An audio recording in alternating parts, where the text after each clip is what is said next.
Hi everyone, welcome to another episode of Convos with Sazón with yours truly, Cata Mejía. With us today is Juan Felipe Restrepo. He is an actor, he is a model, and he is also a writer, a dear family friend of mine as well. ¿Cómo estás? Bienvenido. Muchas gracias, súper feliz de estar acá, Ay, Cata. qué emoción, qué emoción. Sí, yo también. Okay, pues let's start talking about you as a person outside of the titles that we just mentioned. Mm-hmm. So it's my understanding that of all three, right, acting was kind of the first one that you got involved with. So what was your first experience with acting? What inspired you to pursue that full time? It's funny that you ask because it started back in Colombia. I was part of a theater company back in my high school. And the theater company started because we didn't have any theater programs. And the school hired this director to just help with like school events, you know, like how they do like, little plays or little like celebrations for special like days at school. Mm-hmm. And the director from there started like picking people and was like, I want you guys to like actually do these different types of plays with me. And he got like approval from school and they started doing like a theater group. And I got in, like, I started like doing like very little roles, very supporting roles, but I loved it. And I've always been very artistic. Acting was the last field that I actually did. I started first with drawing and painting, and then I wrote like little short stories, like fables that got into like competitions in Colombia, like la competencia nacional del cuento. Mm-hmm. So I got into that.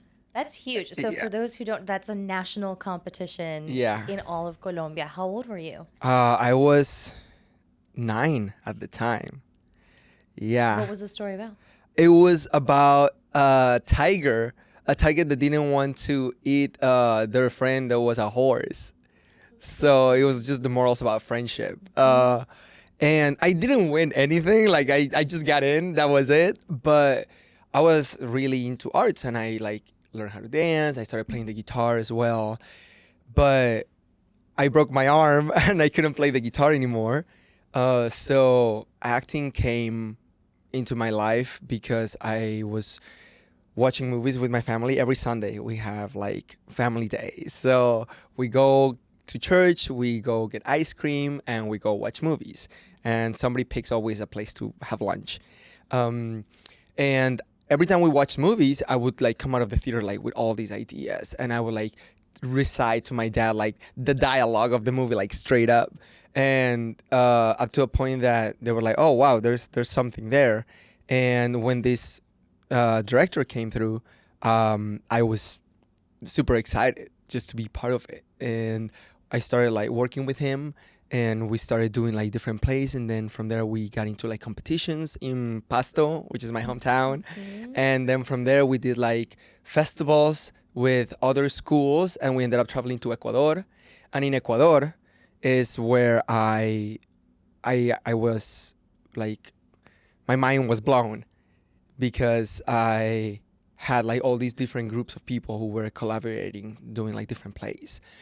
And on the way back, after everything, I like something like opened up in me. And I remember this bus ride back, and my director was all the way to the front, and I was in the back with like my classmates.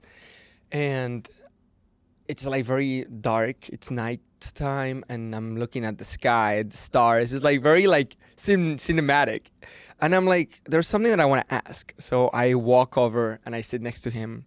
And I asked him like, hey, do you think like people can live like by doing theater? And he's like, yeah, people can live by doing theater. And I was like, okay, let me be more specific. Do you think I have what it takes to be an actor? And he looked me dead in the eye and he said like, it's not about having what it takes. It's about like, are you gonna put in the work? It's more about talent is just 10%. It's more about like your ethics and about like how you really basically hustle. Yes? You know, in Colombia tienes que meterle la ficha. Oh, yeah. So that's what he said. And in me, I was like, okay, I can do this. And I looked into like different programs here, like in New York. I looked at programs in LA. I ended up going on like a summer program back when I was like 16 in LA to the American Academy of Dramatic Arts. And then after that, I was like sold by it. And as soon as I graduated high school, I applied for college and I came and I got my degree on that, and now here we are. And here we are. Yeah. I'm curious. First of all, what an impressive journey. And I think it's very important what you said. Like, I think people have the misconception that it's all talent. And as long as you have the talent, that's it. But Yeah. not many people talk about the hard work that goes behind it. And the fact that you may be working for years and that doesn't necessarily translate to a Hollywood feature film or the main role, if that it's even something that you want, you know? I want to know, were your parents supportive? And I ask that because in our culture, right, there's the standard, siendo Latinos, right? Sí, claro. And also the type of, you know, career paths that our parents chose to take. It's like abogado, médico, sí, like there's a handful, right? Ingeniero. Exacto. Sí. Right? And that translates to other cultures as well. So do you think, like, was there a condition that your parents gave you? Like, hey, we'll support you in acting as long as you go to school for something else. Or were they supportive all the way? Was that something maybe that you had to face head on at some point? No, actually, they were very supportive from the start. Qué bueno. And it's really like, I didn't know how to react at first because sí me daba miedo como que decirle a mi mamá como que, oye, quiero ser actor. O a mi papá también como que, porque son médicos, o sea. Pues cuenta cómo fue eso, o sea, Sí. ¿en qué momento te decidiste y cómo les dijiste? No, pues yo les dije cuando regresé del festival, porque me había ido por una semana a Ecuador y estábamos en Riobamba presentando y la obra le encantó a todo el mundo. O sea, éramos 3 colegios y a nuestra obra fue la que más les gustó a todos los colegios. Y no habían como que premios ni nada, pero como que se veía con la cantidad de público que venía, con los aplausos, etcétera. Y como que eso como que a mí me dio como que, me encanta la validación. Pero también solo el hecho de poder hacer arte, que era contar esa historia y esa como que adrenalina de vivir la vida de otros ojos de un personaje y cómo ellos actúan con el mundo. Pero pues cuando les conté a mis papás... ¿Tenías miedo? Un poquito, pero es que mi mamá siempre fue como que muy artista también. O sea, ella era ingeniera de alimentos, pero cuando nos tuvo a mis hermanos y a mí, decidió enfocarse más en la crianza de nosotros, de los hijos. Pero ella se volvió como curadora. En todo lo del jardín lo pintaba. Ella empezó a hacer pinturas en óleo también. En la casa todas las que tenemos son de ella. Entonces yo dije, bueno, por ese lado tengo la parte de las manualidades y el arte, porque también todos los proyectos del colegio ella me ayudaba y bla, bla, bla. Entonces, pues dije, tal vez me voy por ese lado.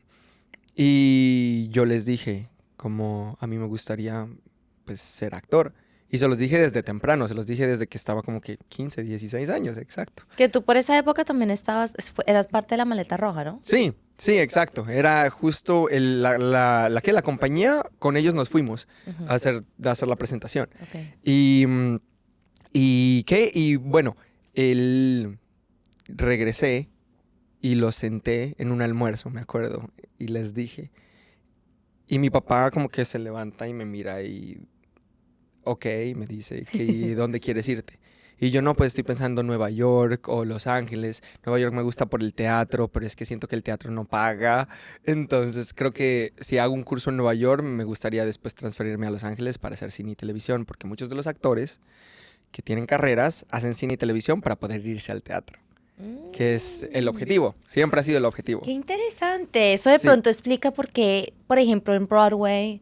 we're seeing so many A-list actors, like Hugh Jackman, like Nicole, like all of these people that we've seen on the big screen first kind of do theater. Huh. I actually got that from Hugh Jackman. He says that in an interview. He says that he is a theater man. And I didn't know. I knew him as the Wolverine. Well, he kind of showed us that in The Greatest Showman. Yeah, I love that movie. He's amazing. And like I still sing like along to that every time that I go to karaoke. Yes. But yeah, because he's one of my favorite actors. And it says something from there because I didn't know. I saw him as Wolverine and I was like, oh, he's really good. And then I saw how he had like a singing voice on Les Mis and Greatest Showman. Yes. And I was following him like all in like a lot of his projects. Yeah.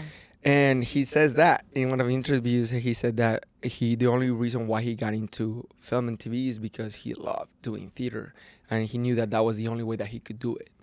Wow. So- So as you're explaining this to your parents, circling back to what you were saying earlier, you know, you're telling your dad, listen, well, both of your parents, but your dad asked specifically, you know, like, Yeah. what's your plan? Because my dad always wanted to know where I was going. He's like, oh, you want to do this? Okay, show me the receipts. Like, have you thought about it through? Do you Have you know done what the you have to do? research? Exactly. So I was like, yeah, I know how I have to present like English proficiency tests, have to show that I can pay for school. I'm going to apply for a scholarship. I have to do like these 2 monologues. I have to write an essay. I have to, all these things. And I had them, all the applications. And he was like, okay, well, if you're happy with it, then we'll support it. Like, because mi papá siempre ha sido como que muy buen papá. Él nunca nos ha faltado nada a nosotros, como que siempre que podíamos hacer un viaje lo hacíamos. Cualquier como que hobby que queríamos practicar, él pues lo apoyaba, porque mi papá era el que trabajaba, ¿sabes? Él es el que daba la plata. y mi mamá era la parte la parte moral y la parte más materna, que es como que estar presente ahí. Y me encantó porque sí me dijo mi papá como que si tú lo haces, tú tienes que hacerlo solo, porque yo no te puedo ayudar. Y lo decía desde una perspectiva porque mi hermano mayor, Nicolás, él ya estaba haciendo medicina. Y obviamente, pues, con papá médico, o sea, no es que se abran 1000 puertas, pero obviamente si él quería entrar a una cirugía a ver. Ayuda, claro. Exacto. Entonces, creo que lo veía más mi papá lo veía desde una forma más como práctica y protectora. Como que, mira, yo aquí solo te puedo dar la plata y solo te puedo dar mi apoyo. Y mandarte los mejores deseos. Y literal, los mejores deseos. Ya lo demás te toca a ti. O sea, a ti te toca buscar dónde te toca vivir, a ti te toca ver cómo se abren cuentas bancarias, a ti te toca ver cómo vas a manejarte allá en Los Ángeles. Claro, y además en un país ajeno. Exacto. Y también pues con el inglés, entonces me metí, pues yo ya estaba tomando clases porque mi papá siempre ha sido de idiomas, él sabe 5 idiomas y era como que los idiomas te abren todo. Entonces nosotros ya hablábamos inglés, mis hermanos y yo, pero lo quería perfeccionar para poder aplicar a hacer el TOEFL y el IELTS y todas las cosas que se toca presentar en la universidad para entrar. Entonces pues lo hice y gracias a Dios pues todo salió bien. También apliqué a 3 universidades. Hay varias que no me dejaron aplicar porque el hecho que tenía 17 años y no era emancipado, no tenía nada como para poder venir a estudiar. Me decían que me esperara un año y después aplicara y yo decía como que no, yo no quiero esperarme. Entonces la impaciencia me ganó.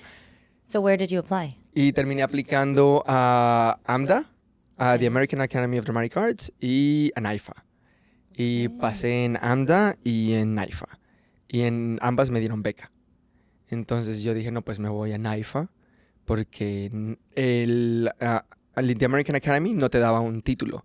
Y a largo plazo yo quería el título para poder aplicar a mi visa de artista. Porque sin título uno no lo dejan aplicar. What does IFA stand for? NAIFA es New York Film Academy. NAIFA. Ok. Sí, y tenían la sede acá, pero también tenían la sede en Los Ángeles. La sede de Nueva York solo te daba, they only gave you like theater. And then you had to finish the program in LA. But if you did everything in LA, you got both theater, film, and TV. Okay, and so a then no-brainer. O sea, Yeah. obvio, So you I was had to like- go there. Yeah, so I was like, okay, I'm going to have to end up in LA anyways, so let's just go to LA. And that's what I did. How was that transition, having lived in Colombia your whole life up until this point, to not only moving to a different country, but doing so with such a clear focus in mind, which is, I'm here to be an actor, to eventually go into theater, all of those things, on your own. How was that? It was very exciting. Like, I actually didn't have any fear from it.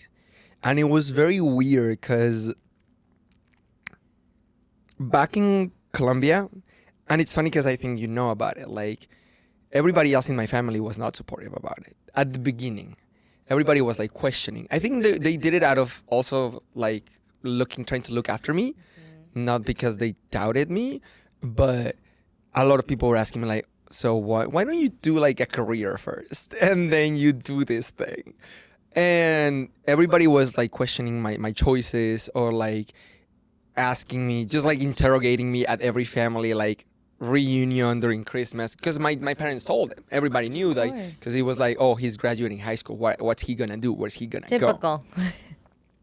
Are they gonna follow your dad's footsteps again?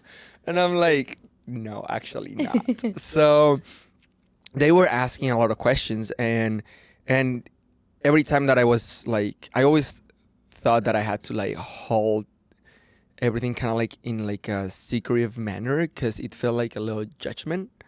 And same with like my friends in high school, and also just my peers, because I used to get bullied in high school as well for like being different, you know, because I love theater, I love musicals, I love singing, I love the dancing, like not the typical salsa, merengue, bachata, you know, like more like, oh, like actual like ensemble stuff. And I loved nerdy things like superheroes and comic books. And back in Colombia, it was more like, let's go party every weekend and reggaeton and that. So I didn't fit on like the social standard, and it was very clear to me that like I didn't feel like I belonged as much. And it was surprising, and it was weird moving to LA, because everything just kind of like fell into place. Like as soon as I stepped into LA, I was like, oh damn, this is where I belong. This is it. I love this. And I felt like I could just be me. And I met my high school, my college classmates, everybody from different countries. Like you could be like Romania, France, Brazil, Mexico, Argentina, London, and everybody was like open to it. So even if they didn't share the same passions as you, at least they were tolerant about it, or they were like very open-minded in that fact. So I felt like I could just flourish and just be me. And I think that I took that from a lot of my classmates, because I was the youngest one. I was 17 in a school that everybody was over 22, 23. One of my closest friends at the time, he was 27 and I was 17. So I graduated from college without even being allowed to drink. I was 20 at the time. Wow. So it was wild, because everybody looked at me as the baby of the school, because all the other classes had people over 21. So for me, it felt like I had like a lot of older brothers and sisters, but at the same time, it felt like I was independent and I was me, and I was able to explore all the things that I was a little more shy about before, with my art, with like singing, with theater, with like stage combat, and all these other things that I just made performing more of like a complete form of art. That's so interesting and so heartwarming that you felt like you had older brothers and sisters, because from what people hear, right, about acting and this world in LA is it's very superficial, it's very cutthroat. Would you say that the support that you felt in the early days has continued to follow your experience, or have you seen a little bit of what the public knows about in terms of it is very cutthroat and there is a lot of competition and not everybody is looking out for your best interest and will be supportive? Talk about that.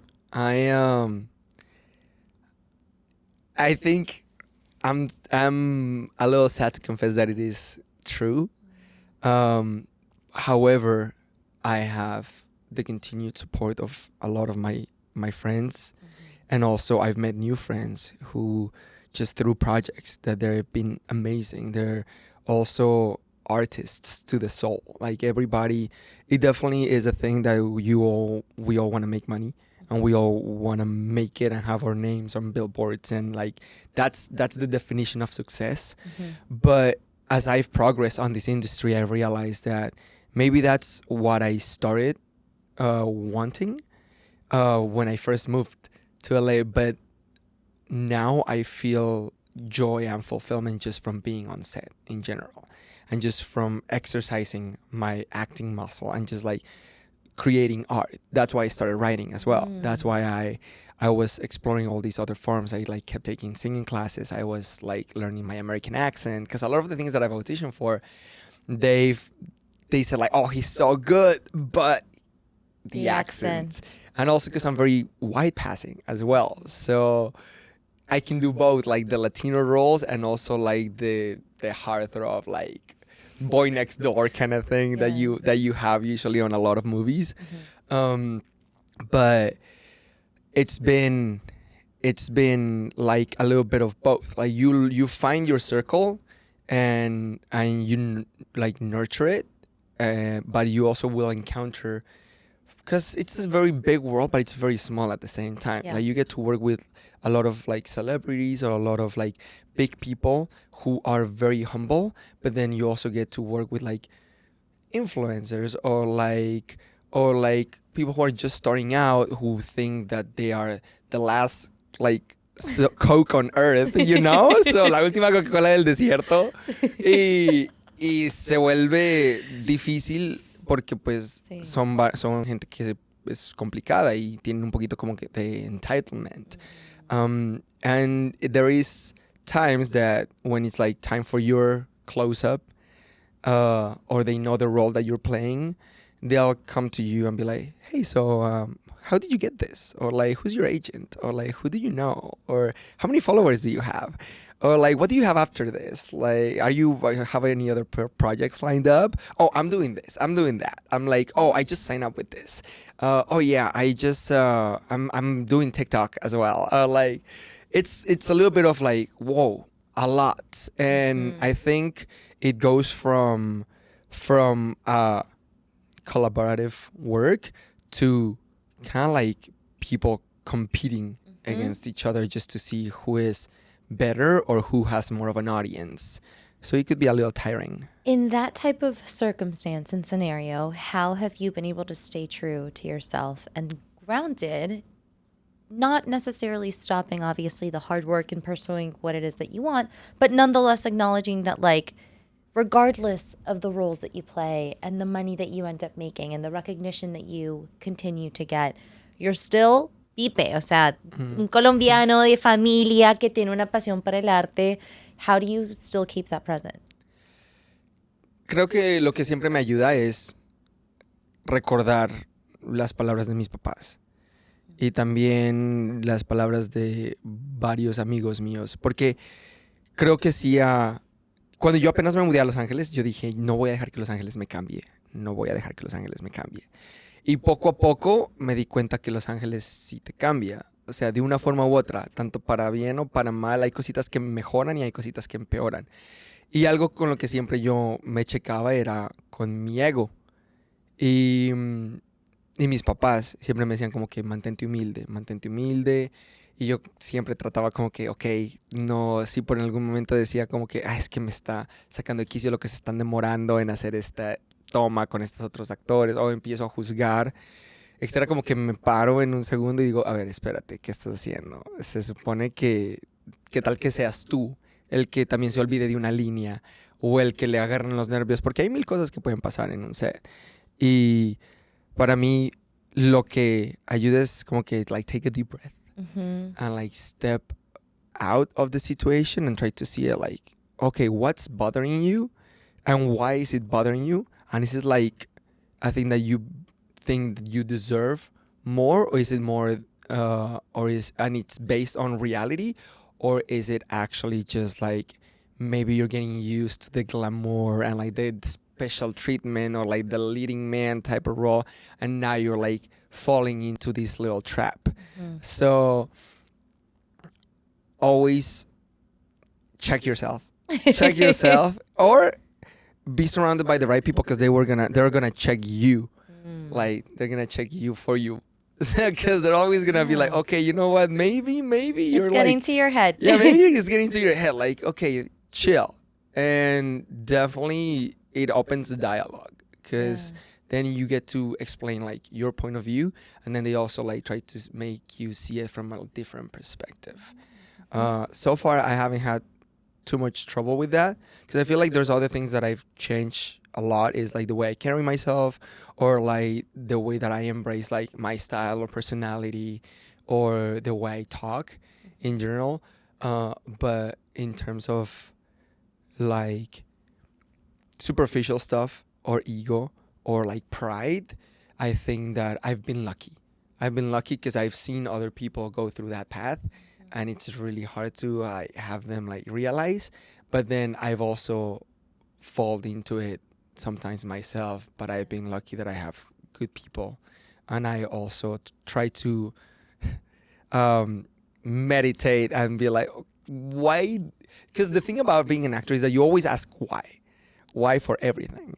So even after a day of set, I'll go back and I'm like, okay, so what did I did? What did I like? Why could I done better?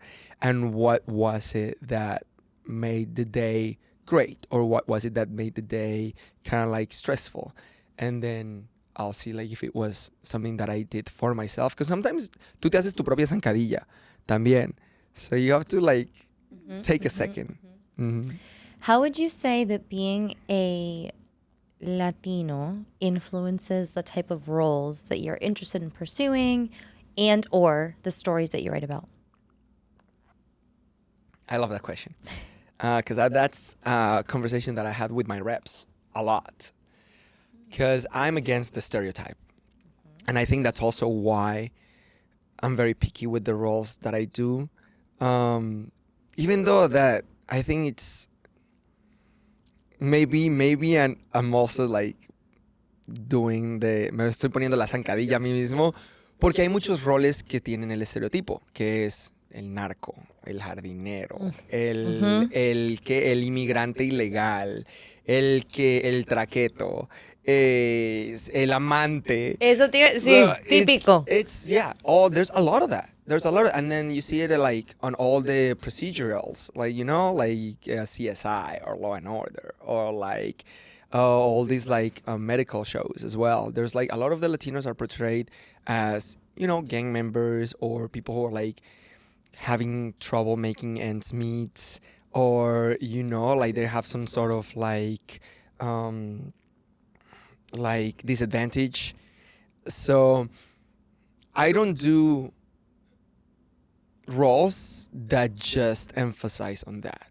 Like I'm all for immigration stories, but those that like highlight how hardworking we are, or like how there's like all this potential in Latinos. I always say to everybody that I have conversations about like stereotypes or like casting, that I feel like Latinos have as much, if not more, potential than traditional American actors.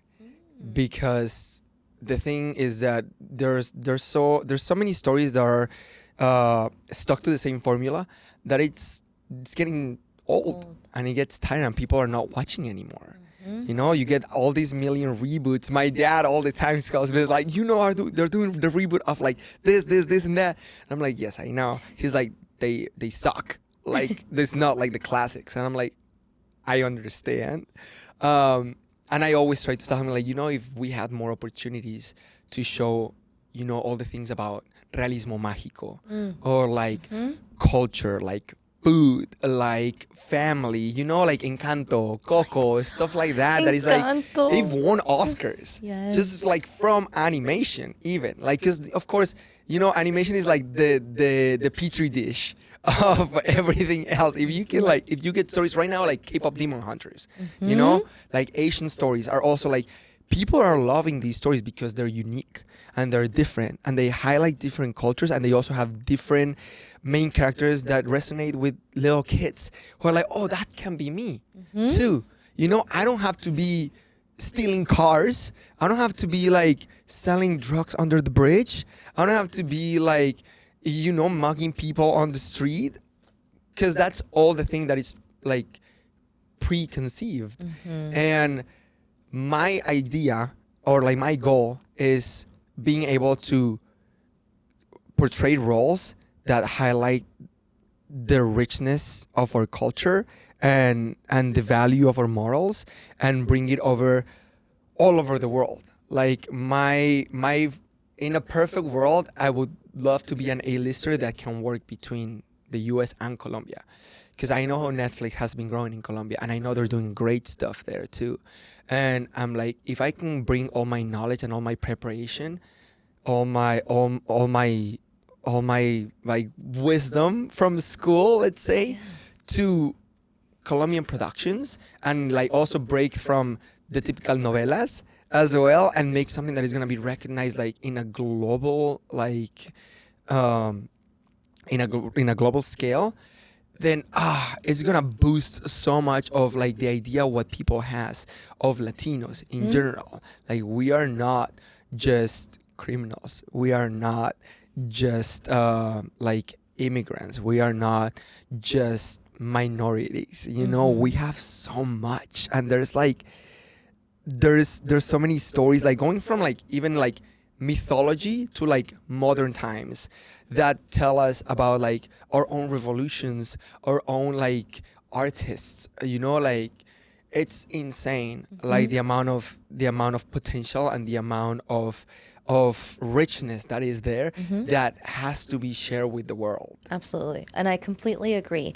You started off saying that you're very picky about the roles that you decide to take on. So tell us about the ones that you have played up until now. How have they been similar? How have they been different? What about those roles have called your attention? I love roles that challenge the character to make a dramatic change on their perspective of life. Um, I've been doing a lot of like boyfriend or like heartthrob roles because that's just like one of my types, or like underdog is some of the things that I have on my pocket. It's just like, you know, you're gonna root for that guy because he's all the odds are against him, but he's not giving up. And I feel like I love those roles because it also, I think in the deepest part of my heart, it also shows like what I want to show about just Latinos in general. Like somos echados pa'lante y le damos con toda. So I love those type of roles. And funny enough, with like the heartthrob roles is more like you have these characters that are challenged with always either keeping the relationship or following a dream, and that's the struggle. Like one of the films that I'm recently finishing up is called El Día Que Me Quieras, and the director is Argentinian, and it's based on an Argentinian story, and it's about these two characters. They're a couple, and they get challenged with deciding if one of them wants to keep dancing, or the other one wants to go and do space science. Like she gets accepted into NASA, and now they both have to realize like either we stay in this relationship or we follow our dreams. And that's kind of like the struggle of the whole film. And I did this other film that got into a lot, that actually got me my artist visa at the time. It's called Aguanta, and it's an immigration story about this kid who is first generation in the US. His parents are Mexican, but while he's trying to apply for college, his dad gets taken by ICE and he gets deported. And while he's in the detention center, he gets a heart attack and he passes. And it's based on a true story. It's based on the life of the director.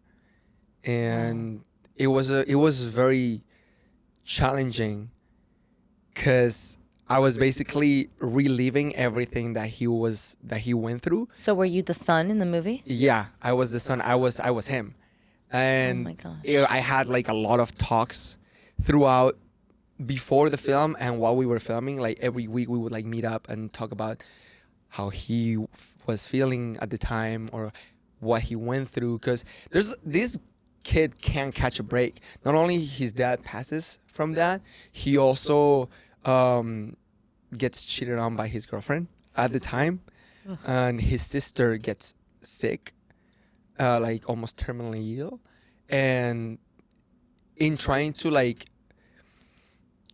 overcome all these struggles, he messes up and his mom also gets deported because of him. So he gets into a struggle with faith as well. And like the why me, why my family. Yeah, exactly. And like, why, if I'm like doing everything right, why does this keep happening? To a point that he contemplates suicide. And it was a journey, because I feel like that's one of my favorite films that I worked on, because I was able to explore a lot of things that I couldn't even fathom were possible to happen to me. And as an actor, I think the thing that draws me the most to acting is that you're still yourself, but you're living life through a different set of eyes. And the way you like choose your decisions and your path is from a different set of morals and a different set of tools that you have grown up to be from this character. So even though your essence is there, maybe the way that you think is not the same. And then it's when you have to realize, okay, how can I make this also part of me if I don't agree with it? Or how can I bring myself to enhance this if I do agree with it? So it's like this merge and this fusion of your personality with the personality of the character. And realizing like, okay, what from here am I learning and what from here am I feeding to the character? So those roles are the ones that I think are the best, because at the end of the project, I feel like I've learned something, not only about them, but also about myself. Something that maybe was hidden there in the dark that I didn't explore before, or something that I was afraid of like maybe voicing, or something that I would completely be against and I would hate from my core, but I had to be empathetic about it because that's what the character required. That's so interesting that you just mentioned that merging, right? Because I'm curious to know if, in addition to what you discover about yourself in the process, are you drawn to certain characters based on either lived experiences or things that you can relate to? So, for example, you mentioned that you love the heartthrob roles. Is there a parallel with your real life? Like, have you had instances in which you've had to, if you feel like you have to pick between your career and what you want to pursue versus someone that you love or are interested in? Tell us more. Yes, that's the scoop. Like, actually, yeah, it happened to me while I was working on getting my visa. I was in a relationship, and we talked about it from the start, like as soon as I graduated college, because we met right after college, but we were from the same school. We were from NIFA, both different programs, but we were dating for almost a year. Yeah. And like there's the year of the OPT, the optional practical training, where you are only allowed to work for 1 year on the field of study that you graduated from. So for me, it was acting. So I was literally doing background almost every day. I was auditioning for anything from like anything that it was free, just like student films that would like help me with my reel or give me credits or recommendation letters later on, to like music videos, to whatever my agents could get me on for like shows. Yeah. So I was just hustling a lot. And at first, well, we agreed that that was going to be the objective, because if we both got our visas, we were able to stay in LA and stay together. But it was not the case for my partner at the time. It was very hard for them to even get auditions. They couldn't get like any reps. So they were basically just doing background roles or like extra stuff. And it was hard for them to get credits or even like get material for the reels or recommendation letters or anything like that. So when the time was approaching for us to apply for our visas, my partner decided to not apply. And that made us like get into this conversation of what are we gonna do. And they decided that they wanted to go back to their country. And I decided that I wanted to stay, because I had been doing everything that was in my power, because I was not looking at the tree, I was looking at the forest. You know, and my goal was get the visa, get the green card, stay, get the dream, make it happen, and then go back to Colombia, and then go LA, Colombia, New York, LA, Colombia, New York. That was it. That's the bigger picture. And so far the process is still going, but that made us break up, because we had to have the conversation, because I don't believe in long distance.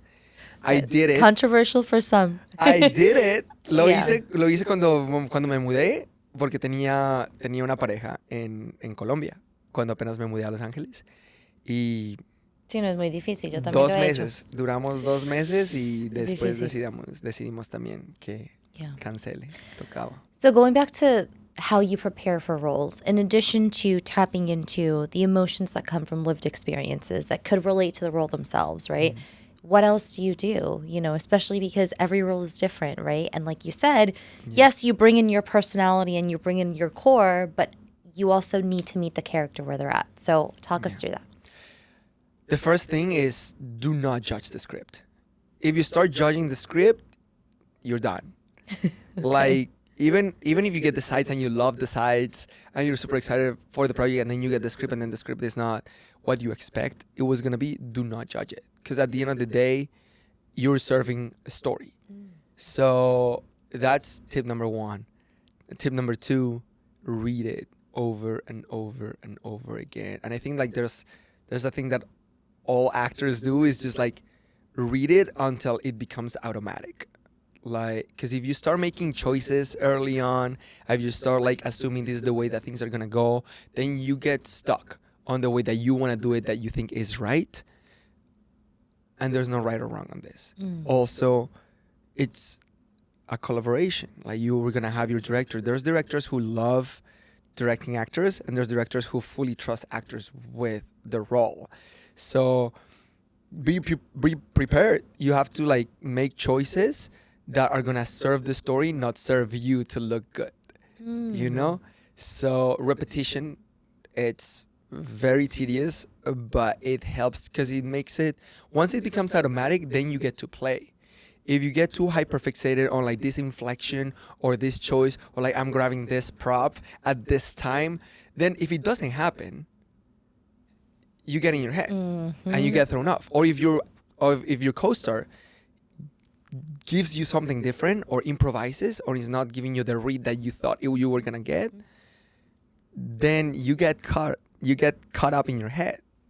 So my process is always no judgment, read, make fun, interesting choices, be okay with being embarrassed and being silly, and like not rely fully on props because you may not have them all the time, but also be aware of your surroundings and be aware of your co-stars and talk to them as well, you know, because you'll never know if they want to try something new as well. And that's where art really comes alive, when it's not planned, when it's organic, when you literally listen to the other person, are present, and then react in an organic, human way, not robotic with everything that you planned ahead. Because if you tell the camera that you know the story and you know where it's gonna go, then you're doing a disservice not only to yourself as an actor and your skill and your talent, call it whatever it is, but also to the whole project overall. You're taking us on a journey. You're discovering the journey with the audience at the same time. How much time do you usually have for every role, or does it differ? It differs Because a I lot. can't imagine. And Mira, I'm great at memorizing, but I can't imagine memorizing an entire movie's worth of lines and simultaneously doing everything you just mentioned, which is being organic and listening and being natural and having fun with it. Like, that is a lot to keep track of. I don't think you guys as actors get enough credit, honestly. Oh, thank you. That's so sweet of you. So kind. It differs a lot. But also I like to see it in a way that not all the lines are yours. So there's gonna be times that you have for yourself, or like to be on standby. That like knowing what's gonna be shot, it really helps as well, because that way you can also kind of like prepare. But at the same time is is really, sometimes you just have to make it work. Sometimes it's like you're doing like 5 to 10 pages in a 14-hour day, because that's how long they have location. And how do you do it? You stay up. Like Oh I my stay up. gosh. Like what I do is usually I tune everything out. I'll like Do have not like disturb. yeah, do not disturb, like completely. I go MIA and I'll be in my apartment, or I'll go to a cafe or like a park, wherever I feel like more comfortable working, and then I'll just play some music and I'll just read and I'll bring my notebook and I start like breaking out the character, breaking out the scene. What do I want? What's my objective? How am I going to get it? Why is this challenging right now? What am I trying to break through? What am I afraid of? Yada, yada, yada. And try to do it by sections. Because, of course, there's a goal for the whole film, but there's Character ones there's too, like right? character goals as well. There's like mini goals that you have to accomplish in order to get to the higher one. So it helps if you just drink some coffee and like stay up and just try to do your best on it. But I feel like if life happens, right? Life happens, and maybe you get like a flat tire, or maybe you get sick or something. I think it's always good to have communication, because I know there's no director who is gonna be like, oh, this is on you, like you're wrong, like we can't do this. No, I feel like everybody, since good directors are up for collaboration as well, and they're gonna understand that like if maybe you need some time. I had moments where I, like, for example, needed to cry, or like I needed to get my emotional prep, and I would require time for that, and I would ask them beforehand, like, hey, this is for example, like for Aguanta, there's when my character is contemplating suicide, like he actually tries to hang himself, and he breaks down and he's sobbing, and like he's like, it's ugly. I ugly cry. and my director just wanted me to cry, but I was like, can I have some time? And it went from being 5 minutes to like 15, almost 30 minutes, where I was just like in the room by myself, just looking at the rope and like going through everything that happened with my family, with my sister, with my dad, now with my mom, with college, with my girlfriend, the stress, why it's making me get to like, this is the only solution, this is the only light that I see. And like your family at the end of the being the character's family, Yeah. which you take upon yourself, obviously. Exactly. So after 30 minutes, I finally felt like I was ready, and everybody came in. And as soon as we started shooting it, everything just like, I was hyperventilating. I was like, I couldn't like even speak, because like everything was getting in my face and my mouth. Like we did that for like 2 takes, and it was great. It was worth it, because it's necessary sometimes to also give yourself your place, to do your best work, not out of like, oh, I need, again, like the ego check thing as well. Not do it because like, oh, I'm the main character, I need this. Not, but it because it's gonna serve for your process and also for the character. Yeah. Oh my gosh. As you reflect on the work that you've done thus far, is there a particular project, aside from the ones you've mentioned, right, already, that stands out, whether because it was the most challenging or the most memorable, the closest to your heart in terms of the type of story? Talk about that. Actually, yeah, there's, apart from Aguanta, there's 2 that I love, that right now, like, they haven't been finished yet. They're both in post-production, and we're hoping to get them on festivals as well. One of them is El Día Que Me Quieras, the one that I'm telling you about, because there's a tango scene on that. And I love La La Land. La La Land is probably one of my favorite movies, because it just shows the life of an actor, really, through Emma Stone, and like the hustle of LA life as well. And the director was inspired by that movie, and there's like this dance sequence with like purple colors and smoke, and like we were doing rehearsals for this choreography for over 2 weeks, preparing for it, and we did it, and it's just stunning. It just feels like I'm very self-conscious about my dance skills, even though being Latino. Really? Yeah, I'm very, very self-conscious. Well, maybe it's because you're Latino and there's this expectation that it's exactly, in our blood. Exactly. It's like literally my mom, te desheredo si no sabes bailar. Sí.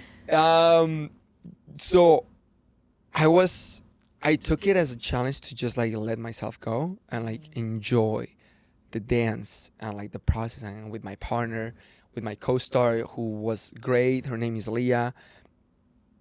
She was super supportive, and the dance teachers were amazing as well. They're very patient, and I think that just watching that, because I got to see some of it, it just feels like a different level that I see that I could achieve with practice and with perseverance and with like dedication. That's for one, because I'm very excited. The way it looks is like almost like La La Land.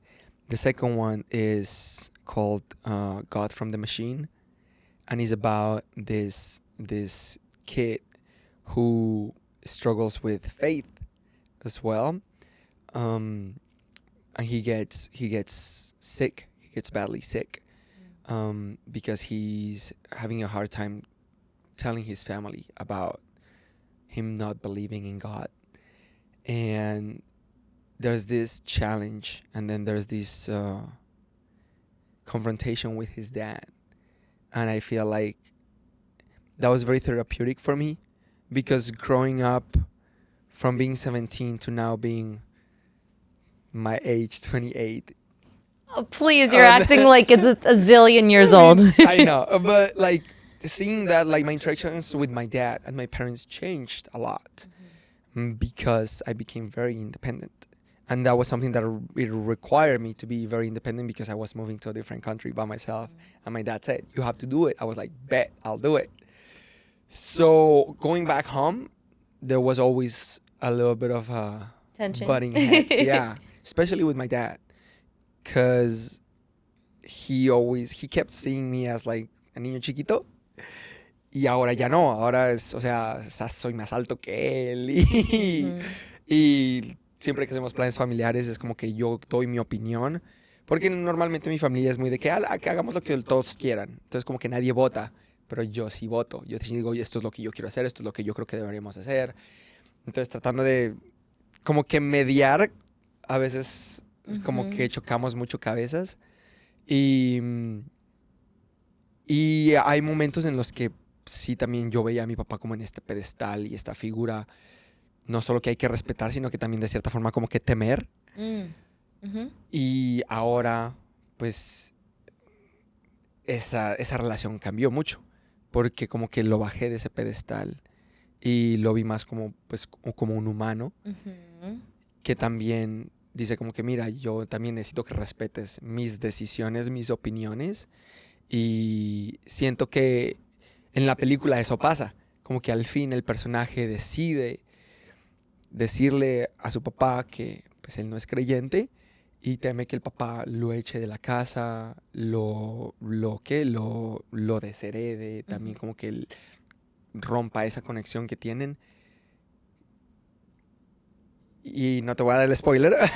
No spoilers. Pero siento que estoy muy emocionado por ver ese proyecto, porque siento que también fue algo terapéutico para mí el poder tener esa conversación con el personaje que hizo que yo tuviera esa conversación con mi papá, de verdad, el anterior año. Y nos sentamos y hablamos, y las cosas han mejorado mucho. Y la relación creo que ha mejorado mucho. Es por eso, porque es también algo que me encanta del arte, que sirve para decir tantas cosas y también para demostrar todo lo que queremos sacar también, que a veces no tenemos como que ese valor para sacarlo con las personas que sí son, pero lo podemos hacer por medio del arte. Sí. Qué lindo. We've talked at great length of acting. How have you kept up writing, which is something that you started so early on? How did modeling come into the mix? So, acting kind of just brought me into modeling, just because of projects like other people, photographers who would do BTS on the set would be like, hey, do you model? Would you like to do photo shoots? And also like people through social media reached out. There was a time that I was very active on social media, and I was like Instagram was boosting my stuff a lot. So for some reason, I was getting traction, and there was like different photographers who wanted to like get projects done. And it was also at the time that I wanted experience. So I started modeling. And from there, I got a couple brands reach out to be like, hey, if you do a shoot with our sunglasses, we'll send you a couple pairs. Or, oh, we want you to wear this watch, or et cetera, et cetera, et cetera. And then from there, I started like just falling into some projects. And I also got very excited about it because I started coming with my own ideas about like, oh, what shoes do I want? I would see other actors and the things that they do for like fashion or like lifestyle or like studio work, and I was like, oh, I want to do something like that. And with writing, I got into it since college because I had to do my thesis. My thesis was my own short film, and I do it about something very close to me, which is like something with my brother. And at first it was really tricky because I didn't know what to write about. But then this situation came to life, and I wanted to shed some light on what my brother was going through. And I asked him if it was okay for him to let me write. And he said yes. So I did. And I talked with my parents about it because it's all about between my parents and my brother's relationship, that one. So I got both sides of the story, and I added I enhanced some drama aspects just for filmmaking purposes. And I really fell in love with it. And the project was very well received. It also helped between my relationship with my brother and I, and also between my brother and my parents at the time, which is what I wanted. That was the goal of the project, to like basically just help my brother out, since I was probably the only one who could see the way things were from that perspective. And from there, I realized that I love writing for therapeutic purposes, and also to tell stories that are very family oriented, not in a way that is like all for kids, but more for like, these are real things that happen to Latinos in still what is considered a third world country, very conservative, very religious, very sexually oriented to like straight, which things have evolved now. Back when I was back in Colombia, that was still not the case. But I feel like that's what's so beautiful, that like we can tell stories that it could be like from fiction, or it could be based on reality, that are gonna help older generations kind of like open up and like see that maybe things require some like love as well, and some like opening up to the possibility, because these are the generations to come, and we should be there to support each other. And they're also great conversation starters, something that you mentioned earlier in terms of the type of art that you do, and that has helped you, talk about something with maybe those in your life that you didn't want to approach head on. Your art is doing that for others too, and I think it's so powerful, when we relate to a series or a movie or anything that we see across the board. You relate to it because something about it speaks to you, whether you've lived through it or someone that has, and therefore you feel closer to it. What would you say across all of the things that you do, acting, writing, modeling, what are the challenges that people don't talk about? Being self-conscious. Tell me more. I think the people who do the best work, and this is just my assumption, I could be wrong, are the people who are the most self-conscious about themselves. Do you speak from personal experience? I do. Would you say you're very self-conscious? I do. I am. Okay. I think that I've worked through it with my therapist. I'm working on like that.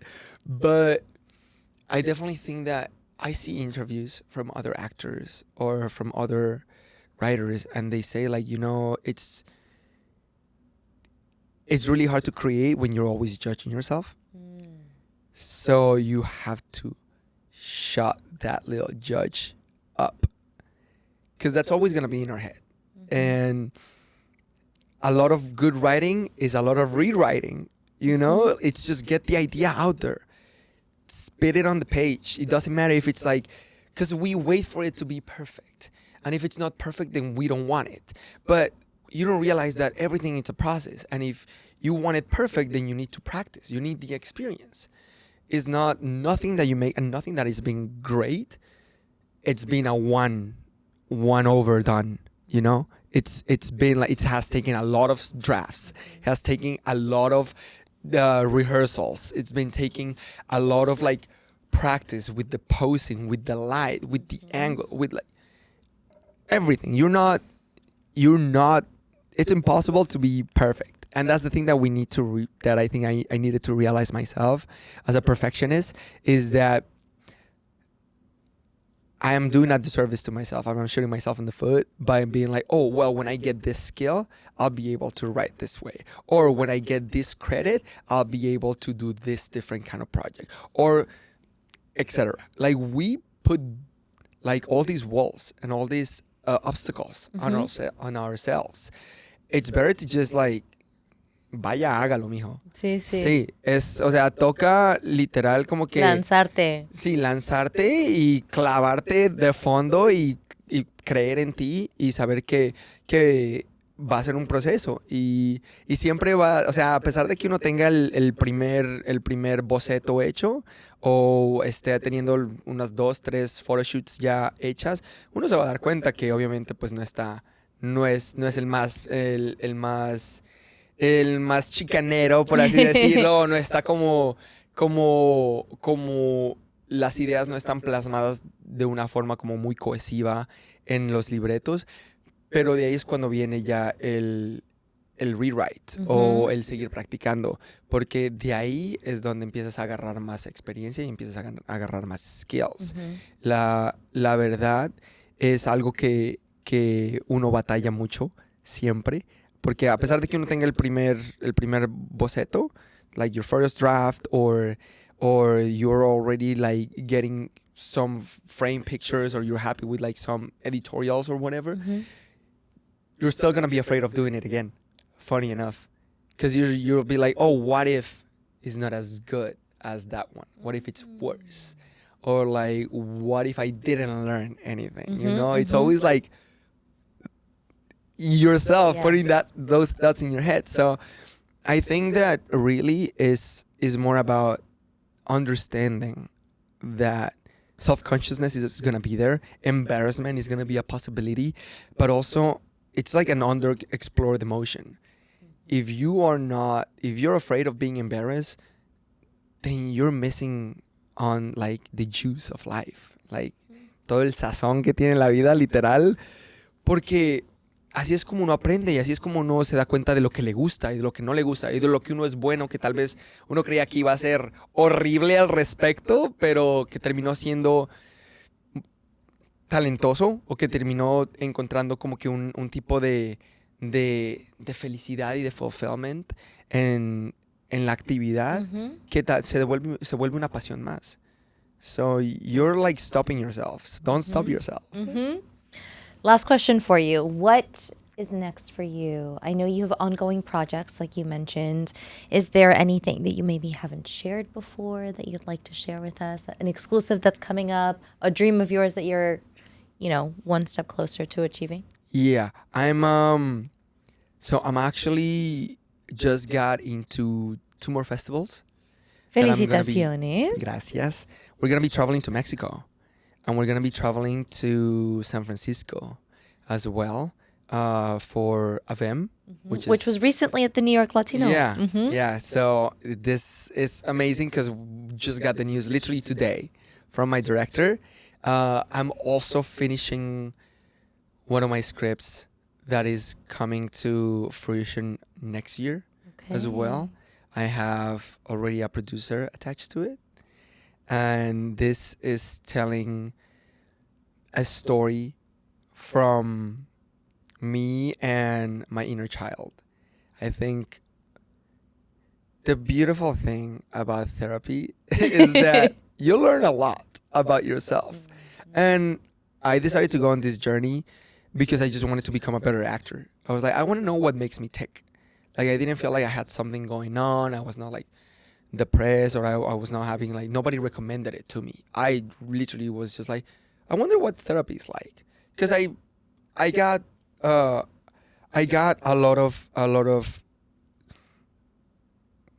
I want to say, like, rewards from being on therapy while I was a kid, through my bullying and through, like, competition with my older brother as well. So I wanted to get back into it from a perspective of, like, okay, I think I'm okay. What is next, or what makes me react a certain way? Mm-hmm. And from there, I realized that there was, like, a lot from my inner child as well. And I decided to write about it. I decided to write this short that it's almost done, and I'm applying for a couple of grants for it.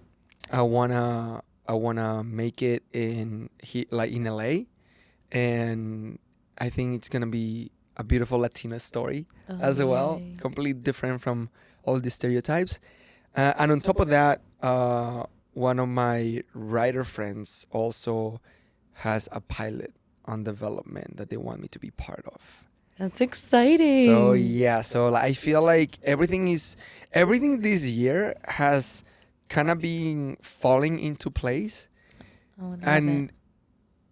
it's funny because it all started happening when I decided to let go as well, to stop being so controlling or so impatient about things. Mm-hmm. It was more like, I know the work that I'm putting is good. Mm-hmm. I know I still have ways to go. I can be better, and I crave that improvement through my classes, and I, like, still practice, and I still do more to, like, I practice Kaizen a lot, which is, in Japanese, is like the act of becoming a little better every day.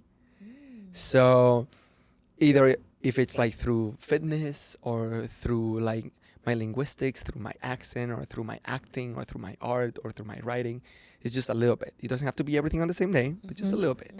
And I feel like that has helped in just opening opportunities to just, the universe will meet you at the depth of your surrender, not at the depth of your struggle. What a line. Whose line is that? Yeah. Is that an original? Viola Davis say that. Wow. Yeah. And I feel like that's something that I decided to take in this year, Mm-hmm. and it's been amazing. I love that. Well, I'm so proud of you. We didn't share this before, but our mutual connection are our dads. So Yeah. I can't believe it's been almost 10 years since you showed me around LA, I the know. summer that I was there. And You gotta come back. yes, I would love to. I would love to. But honestly, it's been so inspiring to, from a distance, follow your journey, and now to hear it firsthand. Seriously, qué orgullo. Que primero que todo, que seas colombiano. O sea, Claro, eso lo no, tengo que decir. sí. Segundo que todo, que hagas todo con la pasión con la que hablas y con todo el amor that you exemplify. I think that's beautiful. I think we need more of that in your world, especially of acting and Gracias. Hollywood and entertainment. So I can feel that. I mean, you're gonna reach it. You're gonna make it, and you're already well on your way. So cuentas conmigo. Esta es tu casa. Thank you for sharing, seriously, and No, best muchas of gracias luck. a ti. Not that you need it, but I'll be rooting Se la for you. recibe. No, muchas gracias a ti por tenerme acá. Ha sido un placer y una felicidad inmensa el poder verte de nuevo y simplemente estar acá compartiendo contigo. Yay, que se repita. Sí. Que se repita. And all of us, meaning myself, everyone who's watching, everyone who's listening, is looking forward to your upcoming projects as well. Thank you. Thank you again, and thank you all. Until next time. Thank you, everyone.